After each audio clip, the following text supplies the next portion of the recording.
네, 오늘 말씀 다니엘서 5장 말씀인데요. 첫 번째 나오는 단어가 벨사살 왕입니다. 벨사살 왕이라고 나옵니다. 오늘 5장 말씀의 끝에는 이 바벨론이 끝이 나고 그다음에 메대와 바사 나라에게 나라가 넘어가는 그 내용이 나오게 됩니다. 그런데 역사적인 사료에 따르면 기록에 따르면 일반 고대의 역사는 이 바벨론의 마지막 왕이 나보니더스라는 왕으로 되어 있습니다. 벨사살이 나오지 않고 고대 역사는 나보니더스가 바벨론의 마지막 왕으로 나오고 있습니다. 이 뜻은 그 계보에 벨사살이 없다는 것인데, 그래서 성경의 사실성과 역사성에 대한 문제가 제기되었습니다. 이것이 정말 역사적으로 사실인가 하는 문제 제기와 논쟁이 있었던 것이죠. 그런데 어느 때 비문이 발견이 되었습니다. 이 비문이 발견되었는데 바로 그 비문에는 이 나보니더스가 그의 아들을 위해 한 기도에 관련된 비문이었습니다. 그래서 이 비문에는 벨사살이라는 이름이 등장하게 됩니다. 벨사차르라는 이 왕의 이름이 등장함을 통해서 성경의 이 기록이 벨사살이라는 기록이 역사적인 사실임이 드러나게 되었고, 실제 역사고 실존 인물이라는 것이 확인되는데 역할을 하게 되었습니다. 그렇다면 왜 역사적인 자료에는 이 나보니더스라는 왕이 마지막 바벨론의 왕으로 기록되어 있는가? 그것은 그때 당시에 이제 전쟁이 있어서 나보니더스는 주로 외부에서 이렇게 전쟁을 하러 나갔습니다. 그래서 후반기에 아들인 이 벨사살을 세우고 섭정을 한 것으로 역사적인 자료들이 발견이 되었습니다. 그렇게 역사학자들이 이 사건을 보고 있는데요. 그래서 이 해석을 하는 부분에 있어서 이것을 해석한다고 하면은 16절 말씀에 이렇게 나오고 있습니다. 내가 내게 대하여 들은즉 너는 해석을 잘하고 의문을 푼다 하도다. 그런즉 이제 내가 이 글을 읽고 그 해석을 내게 알려주면 내게 자주색 옷을 입히고 금사슬을 내 목에 걸어주어 너를 나라의 셋째 통치자로 삼는다고 하고 있습니다. 이 말씀을 추정하건대 나보니더스 그리고 벨사살, 왜 둘째 통치자가 아니고 자신의 다음이 아니라 셋째 통치자라는 이 해석에 대해서 나보니더스가 있고 벨사살이 있고 그 다음에 세 번째로 다니엘을 세워주겠다는 말로 많이 해석을 하고 있습니다. 그래서 나보니더스, 벨사살 그 다음인 것으로 보이는데요. 실제로 이 벨사살 왕이 역사적으로 존재했던 왕이었다는 것에 대한 말씀을 드렸습니다. 그런데 이 벨사살 왕이 무엇을 했냐고 하면요, 2절 말씀을 보면 벨사살이 술을 마실 때 명하여 그의 부친 느부갓네살이 예루살렘 성전에서 탈취하여온 금은 그릇을 가져오라고 명하였으니 이는 왕과 귀족들과 왕후들과 후궁들이 다 그것으로 마시려 함이었더라. 그러니까 성전에서 가져온 그것을 가지고 탈취하여온 그 그릇, 성전 기물을 가지고 마시려고 했던 것이죠. 왜 이것을 가지고 굳이 마시려고 했을까요? 그것은 그 당시 고대 근동 사회에서 나라의 승리는 단순한 나라의 승리가 아니었습니다. 그것은 신들의 전쟁이었습니다. 한 나라가 다른 나라에게 승리한다는 것은 이 신이 그 다른 신을 이긴 것이라고 할 수 있습니다. 그래서 이 바벨론 왕이 예루살렘의 신을 이겼다라는 것을 의도적으로 과시하고 보여주기 위한 그런 의도가 있었던 것입니다. 그래서 바벨론에는 마루둑이라든지 당시 달의 신이라든지 그런 신들이 있었습니다. 그래서 의도적으로 우리 신이 당신들 신보다 우리의 속국의 신들보다 강하다는 것을 나타내려는 이 퍼포먼스라고 할 수가 있습니다. 얕보는 것이죠. 근데 당시의 이 상황은 5장의 말미에서 알 수 있듯이 바벨론이라는 나라가 망하기 직전의 상황입니다. 그래서 나라에 불안감이 더해졌겠고요. 그리고 그것을 여유 있게 여유 있게 보이고자 자랑하고자 의시되는 이런 상황에서 이렇게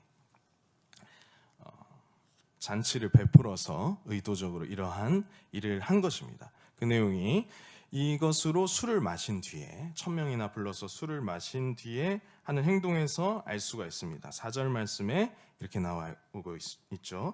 그들이 술을 마시고는 금은 구리 쇠나무 돌로 만든 신들을 찬양하니라. 그 뒤에 나온 행동들이 신을 찬양하는 것을 봤을 때 이 바벨론의 승리, 바벨론 신들의 승리를 말하는 것임을 알 수가 있습니다. 그런 의도적인 행동이었죠. 그러나 나라는 굉장히 불안감이 더해진 상황이었습니다. 이렇게 의도적인 퍼포먼스와 가시를 했을 때 어떤 글자가 나타나게 됩니다. 그래서 그 글자가 나타났는데 6절 말씀에 보면은 그 어떤 글자가 무슨 뜻인지도 모른 채 왕의 얼굴빛이 변하고 그의 무릎이 서로 부딪혔다라고 하고 있습니다. 달달달달 이렇게 떨린 것이죠, 왕이. 그래서 소리를 지르고 번민을 하고 또 누구도 그 말을 해석할 수 없는 두려움에 휩싸였던 것입니다. 그런데 우리가 알 수 있듯이 다니엘이라는 사람이 있다. 꿈을 해석할 수 있는 사람이 있다. 누구도 해석할 수 없는 것을 해석하는 사람이 있다라고 해서 그 벨드사살, 다니엘의 이름 벨드사살을 이름하는 이 다니엘을 불러서 이것에 대한 해석을 듣고자 하였습니다.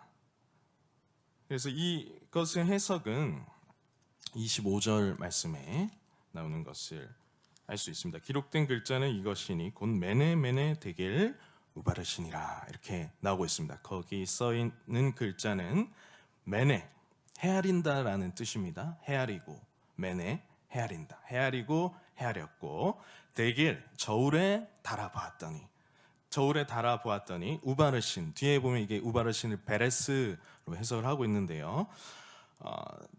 달아보았더니 부족하다. 하나님께서 헤아리셨다. 자세히 봤는데 그것이 하나님의 저울에 부족하여서 이 나라를 베레스라는 것은 나눠진다는 것이죠. 그래서 메대와 바사 나라에게 나눠주게 된다라는, 찢어지게 된다라는 그러한 뜻이었습니다. 그래서 이 다니엘을 셋째 통치자가 되게 합니다.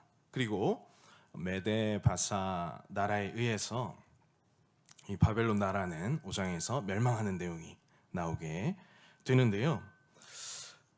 이 꿈을 해석하는 사람, 누구도 해석할 수 없는 것을 해석하는 그것을 통해서 우리 연상되는 사람은 바로 이제 요셉이라는 사람입니다. 요셉도 누구도 해석할 수 없는 그 꿈을 해석하고, 그리고 요셉을 통해서 그 가족들이, 야곱 족속들이 그 고대 근동 지역의 가뭄을 피해서 살아남게 되고, 또 그 요셉이 이집트에 있다가 그 해골이 가나안 땅으로 출애굽할 때 돌아오게 되는 일이 있는데요.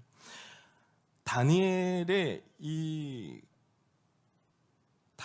해석은 요셉과 같은 어떤 선지자적인 역할을 하게 되는 것, 그리고 고국을 복귀하고 가나안 땅으로 돌아오게 될 것을 예상하고 연상하게 합니다. 그의 백성은 지금 포로 생활에 있지만 70년 포로 생활에서 마침내 돌아오게 하실 것이라는 그런 메시지를 통해서 이 말씀이, 5장 말씀이 마무리되고 있는데요. 그래서 마지막에 망할 때 메대 사람 다리오가 나라를 얻었는데 그때의 다리오는 62세였더라 이렇게 하면서 말씀이 마무리되고 있습니다. 이방 땅의 주관자는 하나님이셨습니다. 역사의 주관자는 하나님이셨습니다. 하나님께서 바벨론의 신인 마르둑보다 약해서가 아니라 강하시며, 강한데 포로가 되었다면 하나님이 우리를 버리신 것인가?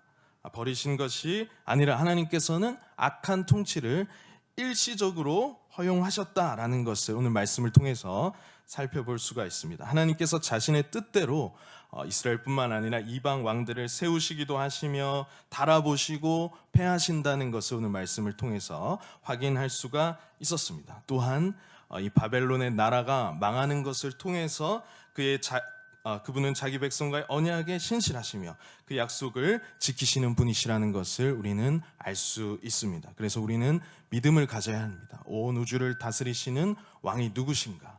이방 나라를 통치하시고 권세자들을 주관하시며 달아보시고 헤아리시는 분은 하나님이시다. 그러므로 우리는 시대를 분별해야 되며 지혜가 있어야 되며 통찰력이 있어야 한다.